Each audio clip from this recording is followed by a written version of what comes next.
नमस्कार दोस्तों, मैं हूँ विशाल और आप सभी का स्वागत करता हूँ हमारे पॉलिटी के अगले लेक्चर में। तो डीपीएसपीस तक हमने सारी कहानी कंप्लीट कर ली थी। आर्टिकल 51 हमारा आखिरी टॉपिक था जो हमने लास्ट क्लास में कंप्लीट किया था। नाउ मैंने आपसे बोला था कि अब हम डीपीएसपीस और फंडामेंटल राइट्स के बीच में कुछ बेसिक डिफरेंसेस देखेंगे और कुछ दूसरे फैक्ट्स पढ़ेंगे जो कि एग्जाम के लिए इंपॉर्टेंट है। चलिए दोस्तों, तो शुरुआत करते हैं differences between DPSPs and fundamental rights इनके साथ। तो डीपीएसपीस दोस्तों हमने जाना था कि ये राज्य को प्रमोट करते हैं। ये राज्य को क्या करते हैं? प्रमोट करते हैं, उसको बढ़ावा देते हैं। क्यों बढ़ावा देते हैं? क्योंकि ये वो प्रिंसिपल्स हैं जिनके बेसिस पे राज्य नीतियों का निर्माण करता है, पॉलिसीज फ्रेम करता है और उन पॉलिसीज को फिर पब्लिक वेलफेयर के लिए एग्जीक्यूट करता है। तो इसके लिए राज्य को बढ़ावा दिया जाना जरूरी है कि आप इन इन प्रिंसिपल्स का इस्तेमाल करके रिसोर्सेज का यूज करें और पब्लिक का वेलफेयर करें। वहीं दूसरी तरफ फंडामेंटल राइट्स जो हैं वो कहीं ना कहीं राज्य को रोकते हैं। ठीक है, राज्य को रोकते हैं हर उन चीज़ों के खिलाफ में जो राज्य नागरिकों के या देश के लोगों के खिलाफ कर रहा है। ठीक है, और इसके लिए देश के लोगों को कुछ अधिकार दिए जाते हैं। वो अधिकार हमेशा राज्य के विरुद्ध लोगों को दिए जाते हैं। तो जब लोग उन अधिकारों का इस्तेमाल राज्य के विरुद्ध करते हैं तो राज्य की गतिविधियों में कहीं ना कहीं एक रोक लगती है कि उन्हें किस तरीके से काम नहीं करना है। ठीक है, तो जहां एक तरफ DPSP promote the state, the fundamental rights forbid the state. ठीक है, डीपीएसपीज नॉन जस्टिशिएबल नेचर के होते हैं। इनको लेकर के आप कोर्ट नहीं जा सकते कि हमारे डीपीएसपीज का वायलेशन हुआ है, हमें न्याय चाहिए। They are non justiciable. However fundamental rights को लेकर के आप कोर्ट जा सकते हैं कि इनका हनन हुआ है, हमें इसके विरुद्ध में न्याय चाहिए। So they are justiciable in nature. ठीक है, डीपीएसपीज पॉजिटिव नेचर के होते हैं अगर हम स्टेट के रेस्पेक्ट में बात करें, क्योंकि they promote the state. However राज्य के वैसे तो fundamental rights are positive in nature but with respect to citizens, अगर हम बात करें राज्य के रेस्पेक्ट में तो ये नेगेटिव नेचर के हैं because they forbid the state. ये कहीं ना कहीं स्टेट के खिलाफ हमें मिले होते हैं और स्टेट को कंट्रोल करने में काम आते हैं। तो they are negative in nature for state. DPSPs are fundamental for policy making. जब पॉलिसी बनाई जाती है तो डीपीएसपीज में जो कॉन्सेप्ट्स दिए गए हैं पब्लिक वेलफेयर के, सोशो इकोनॉमिक और political welfare of the people, उन सभी चीज़ों को ध्यान में रखते हुए बनाए जाते हैं। इसका मतलब DPSPs are fundamental for policy making. ये पॉलिसी मेकिंग के लिए आधारभूत संरचना का काम करते हैं। ठीक है, फंडामेंटल एस्पेक्ट्स का काम करते हैं। जबकि दूसरी तरफ जो फंडामेंटल राइट्स हैं ये हर व्यक्ति के, देश के अंदर हर एक इंडिविजुअल के पर्सनैलिटी डेवलपमेंट का पार्ट है। ठीक है, जब व्यक्ति को अपने अधिकारों का पता होता है, उसे फ्रीडम मिली होती है, जैसे freedom of forming associations, assemblies, freedom to go anywhere in the country. ठीक है ना, right to life and public liberty, बहुत सारी चीज़ें। तो वो व्यक्ति को अपने अधिकारों को, वो जो अधिकार होते हैं व्यक्ति को अपना पर्सनैलिटी को विकास करने में बहुत मदद करते हैं। ठीक है, उसको नॉलेज एक्वायर करने का अधिकार होता है, कहीं भी जा सकता है। ठीक है, अपनी लिबर्टी के साथ जी सकता है, राइट टू लाइफ उसको होता है उसको। ठीक है, सुप्रीम कोर्ट का सपोर्ट होता है आर्टिकल 32 में। तो इस प्रकार से हर व्यक्ति अपना पर्सनैलिटी का डेवलपमेंट करता है। ठीक है, तो एक बार क्विकली देख लेते हैं। DPSPs promote the state, fundamental rights forbid the state. DPSPs are non justiciable जबकि fundamental rights are justiciable. DPSPs are positive in nature जबकि fundamental rights are negative nature for the state. The DPSPs are fundamental for making policies. However, the fundamental rights are important for the personality development of the individuals. ठीक है, दो statements हैं, ये आपसे पूछे जा सकते हैं। पहला ये पूछा जा सकता है कि डीपीएसपीस को सोल ऑफ द कॉन्स्टिट्यूशन, ये जो शॉर्ट में मैंने लिखा है CONST, ये कॉन्स्टिट्यूशन है, आप खुल करके लिखेंगे। तो संविधान की आत्मा, सोल ऑफ द कॉन्स्टिट्यूशन किसने बोला है डीपीएसपीस को? तो ग्रैनविल ऑस्टिन ने बोला है। ठीक है, इसके अलावा टी कृष्णामाचारी, टी कृष्णामाचारी ने डीपीएसपीज को क्या बोला है? They are the dustbin of the desires of constitution makers. संविधान के निर्माताओं के इच्छाओं का डस्टबिन है ये डीपीएसपीज, क्योंकि डीपीएसपीज एक तो नॉन जस्टिशिएबल नेचर के हैं, इनको आप लेकर वायलेशन पे कोर्ट नहीं जा सकते इनके वायलेशन होने पे। दूसरा, ये तब सरकार पॉलिसी मेकिंग में लागू करती है जब उसके पास सफिशिएंट रिसोर्सेज होते हैं, तो लागू करे ना करे ऐसी कोई बाध्यता नहीं है। तो इसीलिए जब कोई बाध्यता ही किसी प्रकार की नहीं है डीपीएसपीज को लेकर के, तब उन्होंने टी कृष्णामाचारी ने कहा होगा कि they are the dustbin of the desires of constitution makers. Constitution makers यानी संविधान निर्माताओं के इच्छाओं का डस्टबिन है डीपीएसपीज। ठीक है, तो डीपीएसपीज अब फाइनली डीपीएसपीज और फंडामेंटल राइट्स का डिफरेंस हमने देख लिया, इनसे रिलेटेड स्टेटमेंट्स हमने देख लिए, और कुछ 2-3 पॉइंट्स पढ़ लीजिए, फिर इकट्ठा इन सभी चीजों को एक साथ उतारिएगा। देखिए,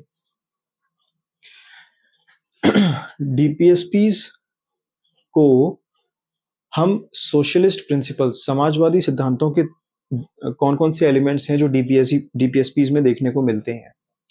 what are the elements of socialist principles we found in DPSPs? Socialist principles वो हैं जो सोशो इकोनॉमिक वेलफेयर की बात करते हैं, समाज का सामाजिक और आर्थिक उद्धार हो, इसकी बात करते हैं।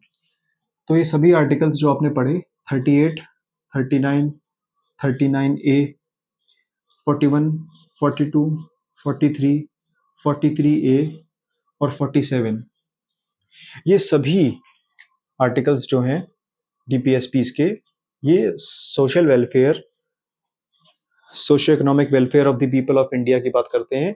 These are the socialist principles जो कि हमें डीपीएसपीज में देखने को मिले। इन सभी आर्टिकल्स को जब आप दोबारा पढ़ेंगे तो आपको क्लियर हो जाएगा। दूसरा है आपका डीपीएसपीज के अंदर गांधीयन प्रिंसिपल्स के एलिमेंट्स। गांधी जी के जो सिद्धांत थे, गांधी जी हमेशा रूरल इकोनॉमी या जो रूरल सेक्टर है हमारे देश का, उसको हमेशा प्रमोट करते थे। ठीक है ना? तो जब आप देखेंगे आर्टिकल्स 40, 43, 43B यानी कि 40 में gram panchayat, 43, 43B cooperative societies, 46 weaker section of society, 47 नशा मुक्ति, 48 एग्रीकल्चर, साइंटिफिक बेसिस पे एग्रीकल्चर और एनिमल हस्बेंड्री, गाय और काफ को न काटना, पर्यावरण पे ध्यान देना, मतलब वो तो 48A हो गया, सॉरी। 48 में आपका एग्रीकल्चर और animal husbandry on scientific basis, और काव और काफ के स्लॉटरिंग को रोकना। तो ये सभी प्रिंसिपल्स गांधी जी के प्रिंसिपल से प्रमोट मैच करते हैं। ठीक है, ये आर्टिकल्स हो गए आपके गांधीयन प्रिंसिपल्स में 40, 43, 43B, 46, 47 और 48। अब जो तीसरा और लास्ट पॉइंट है वो है डीपीएसपीज और लिबरल प्रिंसिपल्स के एलिमेंट्स। ठीक है दोस्तों, डीपीएसपीज और लिबरल प्रिंसिपल्स के एलिमेंट्स जो है वो अगला पॉइंट है हमारा। इसमें कौन कौन से आर्टिकल्स आ जाते हैं?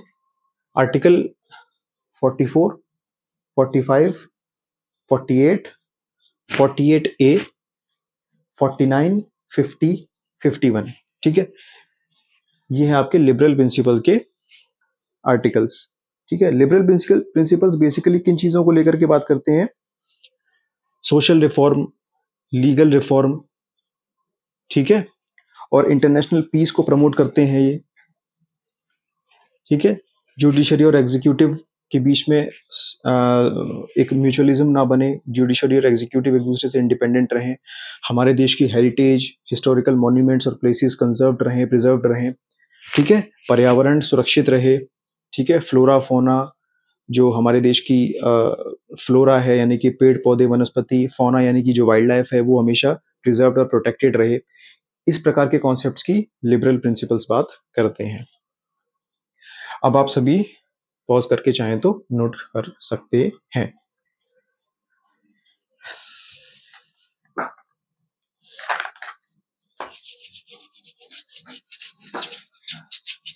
ठीक है दोस्तों, एक केस हम देख लेते हैं Minerva mills case.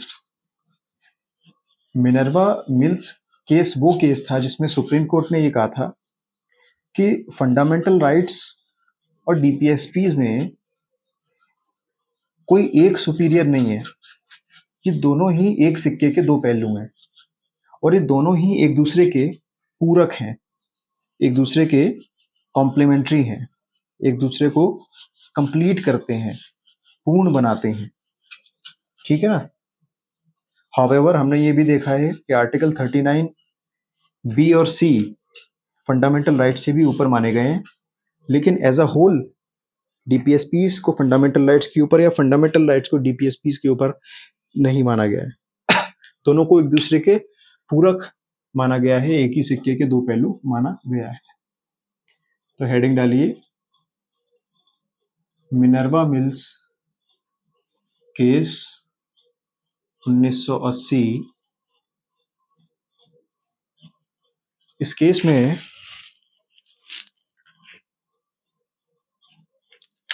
Supreme court का ये बयान आया था। सुप्रीम कोर्ट का क्या बयान आया था दोस्तों?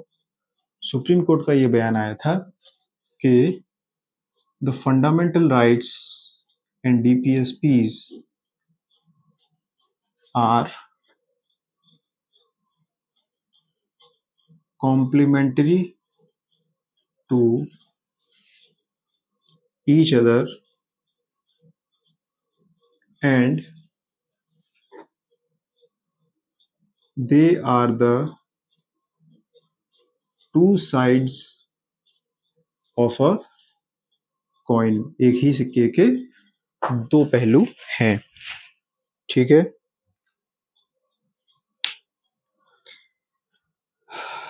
चलिए,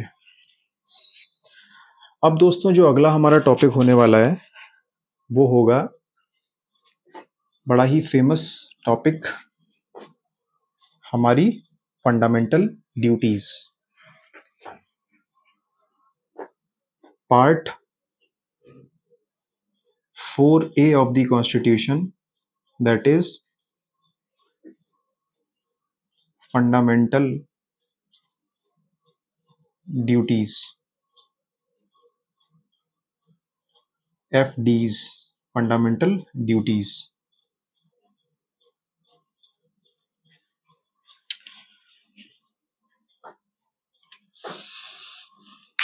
ठीक है।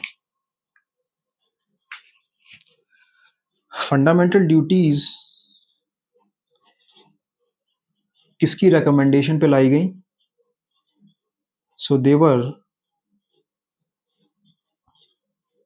recommended by स्वर्ण सिंह कमिटी। सरदार स्वर्ण सिंह कमेटी के रिकमेंडेशन पे फंडामेंटल ड्यूटीज का कॉन्सेप्ट इंट्रोड्यूस किया गया। इनिशियली शुरुआत में 10 fundamental duties were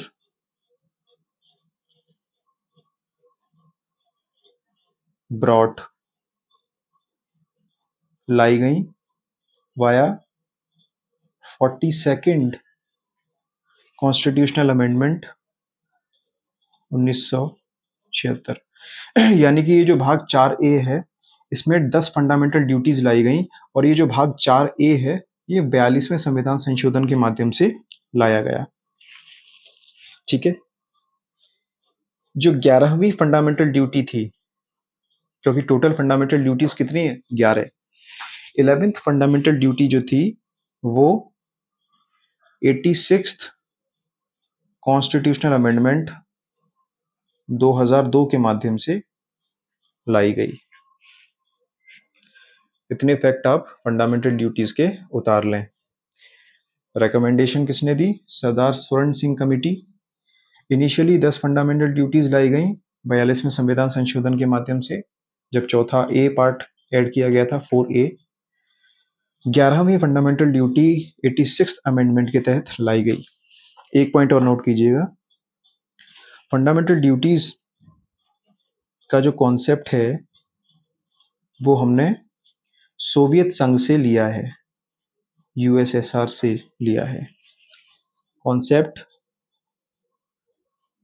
taken from USSR,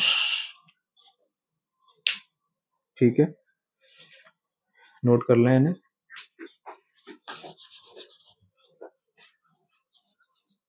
अब दोस्तों एक चीज हमें क्लियर हो गई कि फंडामेंटल ड्यूटीज कितनी है, 11। ये फंडामेंटल ड्यूटीज नागरिकों को दी गई हैं कि जब आप अपने एक तरफ अपने अधिकारों की मांग करते हो फंडामेंटल राइट्स के माध्यम से, तो ऐसा नहीं है कि केवल आपको अधिकार ही दिए जाएंगे और आपकी कोई ड्यूटी ही नहीं होगी अपने देश के प्रति। आपको ड्यूटीज भी दी जा रही हैं, इन ड्यूटीज को आपको फॉलो करना है अपने देश के भले के लिए, for the welfare of the nation. और देश का भला होगा तो आपका भला तो होना तय है।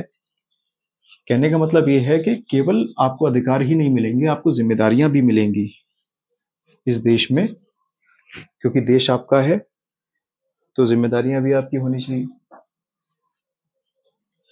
चलिए,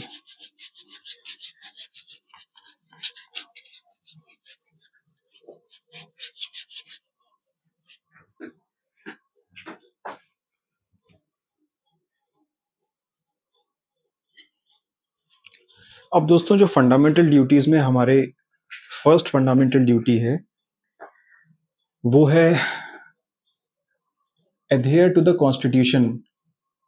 मैंने सिंपल इंग्लिश में कन्वर्ट करने की कोशिश की है इन सभी फंडामेंटल ड्यूटीज को, और ज़्यादा से ज़्यादा इनके जो कीवर्ड्स हैं वो आपके सामने आए वो लिखने की कोशिश की है, क्योंकि सारे स्टेटमेंट्स को याद करना और उन्हें दिमाग में रखना एक टफ टास्क है।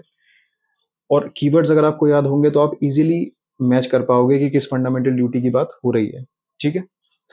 तो जो फर्स्ट फंडामेंटल ड्यूटी है उसमें बताया गया है कि संविधान को मानना, एडहेयर टू द कॉन्स्टिट्यूशन या अबाइड बाय द कॉन्स्टिट्यूशन, पहला। और संविधान के आइडियल्स, इसमें दिए गए इंस्टीट्यूशंस, नेशनल एंथम और नेशनल फ्लैग, इन सभी की रेस्पेक्ट करना, ठीक है। तो क्या करना, adhere to the constitution, constitution को मानना, इसके आइडियल्स की रेस्पेक्ट करना, इसके इंस्टीट्यूशंस की, देश के नेशनल एंथम और नेशनल फ्लैग की रेस्पेक्ट करना हमारी फंडामेंटल ड्यूटी है, ड्यूटी नंबर 1। ड्यूटी नंबर 2 क्या बोलती है दोस्तों? ये बोलती है हमें हमेशा चेरिश करना है, बढ़ाई करनी है और फॉलो करना है उन आइडियल्स को जिन्होंने हमारे देश के आज़ादी के नेशनल मूवमेंट को इंस्पायर किया है ना। हमारी इंडिपेंडेंस के लिए जो नेशनल मूवमेंट हुआ, राष्ट्रीय आंदोलन हुआ, उस राष्ट्रीय आंदोलन को इंस्पायर करने वाले आइडियल्स को हमेशा चेरिश और फॉलो करना है, ठीक है। तो दूसरे फंडामेंटल ड्यूटी में क्या क्या है? नेशनल मूवमेंट और आइडियल्स और इंडिपेंडेंस, ये 3 कीवर्ड्स आपको याद रखें। अब आते हैं तीसरी फंडामेंटल ड्यूटी पे। ये बात करती है, देखो 3 दे रखा है यहाँ पे तीसरे नंबर की फंडामेंटल ड्यूटी, और इसके अंदर कीवर्ड्स भी 3 है, तो ये बड़ा इजीली आप रिकॉल कर पाएंगे। इसका तीसरी फंडामेंटल ड्यूटी का मतलब है कि आप अपने देश की सोवरेंटी, इंटेग्रिटी और यूनिटी, संप्रभुता संप्रभुता और एकता और अखंडता को इंटैक्ट रखेंगे, संभाल कर रखेंगे सही तरीके से। तो to keep sovereignty, integrity, unity of the nation intact, ठीक है। सोवरेंटी, इंटेग्रिटी और यूनिटी 3 चीजें हैं, तो तीसरे नंबर की फंडामेंटल ड्यूटी में ये बताया गया है। चौथे नंबर की फंडामेंटल ड्यूटी में बताया गया है to serve the nation when needed या when called to do so. अगर आपको नेशन को आपकी जरूरत है और आपको बुलाया जाता है तो आपको देश को सर्व करना है, ठीक है, देश की सेवा करनी है। Serve the nation when needed, जरूरत में देश की सेवा करनी है, या serve the nation when called, जब आपको बुलाया जाए, देश की सेवा का समय आए तो आपको देश की सेवा में हाजिर होना चाहिए। ये चौथी फंडामेंटल ड्यूटी है आपकी, यह हम सभी की ड्यूटी है। 5वें नंबर पे बात करता है 2 चीजों की। पहला, सभी के बीच में भाईचारा हो, हमारे देश के सभी नागरिकों के बीच में, irrespective of religion, class language और रीजन, यानी कि देश के सभी लोगों के बीच में आपसी भाईचारा होना चाहिए, बजाय धर्म के, बिना किसी वर्ग के, भाषा के या क्षेत्र के। यानी आप किसी भी क्षेत्र, भाषा, वर्ग और किसी भी धर्म से आते हों, इससे फ़र्क नहीं पड़ता। अगर आप भारत के नागरिक हैं, तो आप सभी के बीच में ब्रदरहुड, आपसी भाईचारा होना चाहिए। और क्या कहता है 5वां फंडामेंटल ड्यूटी? ये कहता है कि we have to renounce the practices, ऐसी प्रथाओं को, प्रैक्टिसेस को खत्म करना है पूर्ण रूप से, जो महिलाओं की डिग्निटी के खिलाफ हैं। ठीक है, सिंपल स्टेटमेंट है।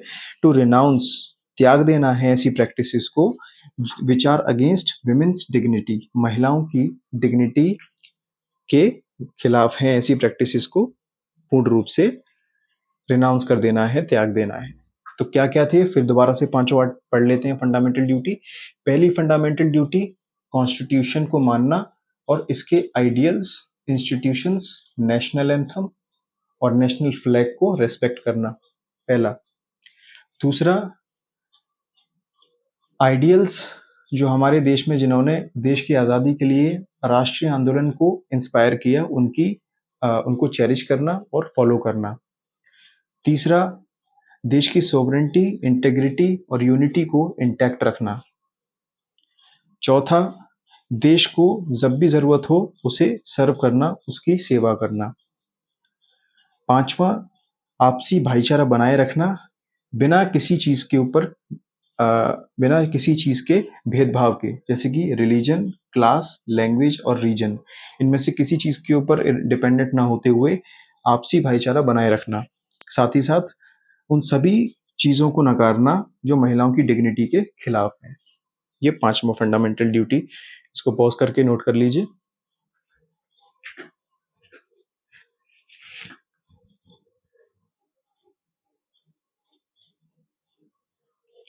अब छठे नंबर की जो फंडामेंटल ड्यूटी है वो क्या कहती है दोस्तों? छठे नंबर की फंडामेंटल ड्यूटी बोलती है to preserve our composite culture. ठीक है, ये कहती है हमारे देश में जो कंपोजिट कल्चर है, आप सभी जानते हैं हमारा देश एक बहुत ही ज़्यादा वैरायटी ऑफ कल्चर का एक समूह है। बहुत सारे कल्चर्स हैं इसके अंदर, खान पान, पहनावा, भाषाएं, बोलियां, ठीक है ना, बहुत सारी चीज़ें हैं। तो हमारा जो कंपोजिट कल्चर है उसको जानना और उसे प्रिजर्व करके रखना, उसे बचा कर रखना, ठीक है, ये हमारी फंडामेंटल ड्यूटी है, to preserve our composite culture. तो छठी फंडामेंटल ड्यूटी का कीवर्ड हो गया कंपोजिट कल्चर, देश का कंपोजिट कल्चर। ठीक है, सातवीं जो फंडामेंटल ड्यूटी है उसके अंदर सबसे पहली चीज पर्यावरण के संरक्षण और प्रोटेक्शन की बात की गई है। पर्यावरण को हमेशा संरक्षण में रखना है हमें। देश की फ्लोरा एंड फौना, यानी कि वनस्पति और जानवरों को प्रोटेक्ट करना है। देश की वाटर बॉडीज जैसे कि रिवर्स और लेक्स को प्रोटेक्ट करना है और जानवरों के प्रति करुणा रखनी है, कंपैशन टुवर्ड्स एनिमल्स। हम देखते हैं कि लोग गायों पे, सड़कों पे जो कुत्ते हैं, स्ट्रीट डॉग्स, इन पर कई बार एसिड फेंक देते हैं, कई बार इन पे गर्म पानी डालना, डंडे पत्थर मारना, परेशान करना। ये सभी चीज़ें ना करते हुए जानवरों के प्रति करुणा का भाव रखना है, कंपैशन रखनी है। तो पर्यावरण को प्रोटेक्ट करना है, रिवर, लेक, फ्लोरा, फौना को प्रोटेक्ट करना है और जानवरों के प्रति कंपैशन रखनी है। तो 7वें नंबर फंडामेंटल ड्यूटीज के जो हमारे कीवर्ड्स हैं वो हैं एनवायरनमेंट और एनिमल्स, या एनवायरनमेंट के साथ फ्लोरा, फौना, रिवर्स और एनिमल्स। ठीक है, 8वें नंबर की जो फंडामेंटल ड्यूटी है उसमें 3 कीवर्ड्स हैं। एक तो ह्यूमनिज्म का विकास करना, साथ ही साथ लगातार नॉलेज एक्वायर करना, एक ऐसी भावना होना कि मुझे निरंतर नॉलेज एक्वायर करनी है। साथ ही साथ लगातार अपने आप को इम्प्रूव करते रहना साइंटिफिक पॉइंट ऑफ व्यूज के साथ में। साइंटिफिक पॉइंट ऑफ व्यूज हमारे अंदर तर्क का विकास करते हैं, ठीक है, सुपरस्टिशंस को हमसे दूर रखते हैं, सही गलत की पहचान करने में मदद करते हैं, वैज्ञानिक रूप से हमें एज अ इंडिविजुअल भी आगे बढ़ाते हैं और हमारे देश को भी वैज्ञानिक तर्ज पर आगे बढ़ाते हैं। और आप देख सकते हैं जो जो देश आज डेवलप्ड हैं उसके पीछे सबसे बड़ा रीजन है उनके वैज्ञानिक रूप से विकसित होने का। ठीक है, तो हर व्यक्ति को लगातार इम्प्रोवाइज करना चाहिए वैज्ञानिक दृष्टिकोण के साथ में। ठीक है, नॉलेज एक्विजिशन और ह्यूमनिज्म, ये 3 कीवर्ड्स आप लिख लीजिए 8वें नंबर की फंडामेंटल ड्यूटी में। जो 9वें नंबर की फंडामेंटल ड्यूटी है दोस्तों, उसमें बात की गई है पब्लिक प्रॉपर्टी को प्रोटेक्ट करना। ठीक है, बजाय पब्लिक प्रॉपर्टी को कोई नुकसान पहुंचाने के या गंदा करने के, उसे स्वच्छ और प्रोटेक्टेड रखें, उसका नुकसान ना पहुंचाएं, क्योंकि अल्टीमेटली उसको हमें ही यूज करना है। तो टू प्रोटेक्ट पब्लिक प्रॉपर्टी, और साथ ही साथ हिंसा से दूर बने रहना, to keep yourself away from violence. तो to protect public property and stay away from violence, ये आपका 9वें नंबर की फंडामेंटल ड्यूटी दोस्तों हो गई। इन्हें लिखें।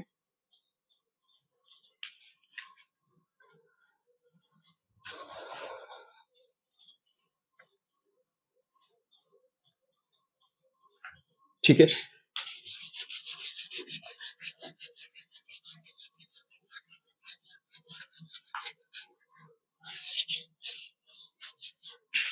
इसके अलावा 10वें नंबर की फंडामेंटल ड्यूटी देखें। 10th नंबर की फंडामेंटल ड्यूटी कहती है make continuous efforts in all spheres of life, जीवन के हर आयाम में लगातार एफर्ट करनी चाहिए टुवर्ड्स प्रोग्रेस, प्रोग्रेस की तरफ। ठीक है, जिससे क्या होगा, जिससे देश की भी प्रोग्रेस होगी। जब देश के इंडिविजुअल्स लगातार एफर्ट करेंगे जीवन के सभी आयामों में प्रोग्रेस प्राप्त करने की, तो ऑब्वियसली देश का भी प्रोग्रेस होगा। ठीक है ना, ये चीज है। ठीक है, efforts towards progress.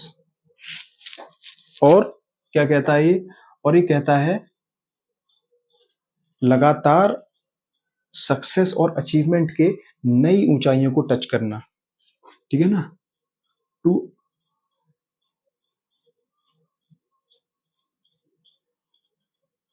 To touch new heights of achievement. तो ये जो फंडामेंटल ड्यूटी है ये हमारे देश के लोगों को प्रोत्साहन देती है कि लगातार मेहनत करें जीवन के सभी आयामों में प्रोग्रेस करने की, और सक्सेस के या अचीवमेंट की नई से नई ऊंचाइयों को लगातार टच करें। तो इसके कीवर्ड्स हो जाएंगे अचीवमेंट और प्रोग्रेस, या एफर्ट्स को भी साथ में ले लीजिए। ठीक है, अब जो 11वें नंबर की और आखिरी नंबर की फंडामेंटल ड्यूटी है दोस्तों, वो किस बारे में बात करती है। 10 ये शुरुआती 10 फंडामेंटल ड्यूटीज मैंने आपको बताई, ये तो 42वें संविधान संशोधन के माध्यम से ही ऐड कर दी गई थी पार्ट 4A में। लेकिन ये जो 11वें नंबर की फंडामेंटल ड्यूटी है ये बाद में लाई गई 86वें संविधान संशोधन 2006 के माध्यम से। ठीक है, ये कहती है to provide educational opportunities to children of age group 6 to 14 years। 6 से 14 साल तक के बच्चों को एजुकेशनल अपॉर्चुनिटीज प्रोवाइड कराना, to provide educational opportunities to the children of age group 6 to 14 years। तो इसमें कीवर्ड हो गए एजुकेशनल अपॉर्चुनिटीज टू चिल्ड्रन 6 से 14 साल। ठीक है, पूरा स्टेटमेंट नहीं लिखना चाह रहे तो educational opportunities children 6 to 14 years ऐसे लिख सकते हैं। बस आपको कीवर्ड्स जरूरी याद होने चाहिए। ठीक है, तो दोस्तों फंडामेंटल ड्यूटीज का जो कॉन्सेप्ट था आज हमने उस पर काम किया, और इस तरह से हमारा जो पार्ट 4 ऑफ द कॉन्स्टिट्यूशन है जिसमें हमने टीपीएसपीज देखे, फंडामेंटल ड्यूटीज देखी, वो अब खत्म होता है। ठीक है। अब जो अगला लेक्चर हमारा आने वाला है, उसमें हम भारत के राष्ट्रपति से आगे आने वाली क्लासेस को शुरू करेंगे। और आई एम श्योर जैसे हम लोग चल रहे हैं, इतनी ही सक्सेस के साथ, इतने ही इत्मीनान और डिटेल के साथ में हम चीज़ों को आगे कवर करेंगे, ताकि आप अपने एग्जाम के पॉइंट ऑफ व्यू से एक होलिस्टिक प्रिपरेशन पॉलिटी की कर पाएं। ठीक है दोस्तों, तब तक के लिए बहुत बहुत धन्यवाद। जय हिंद।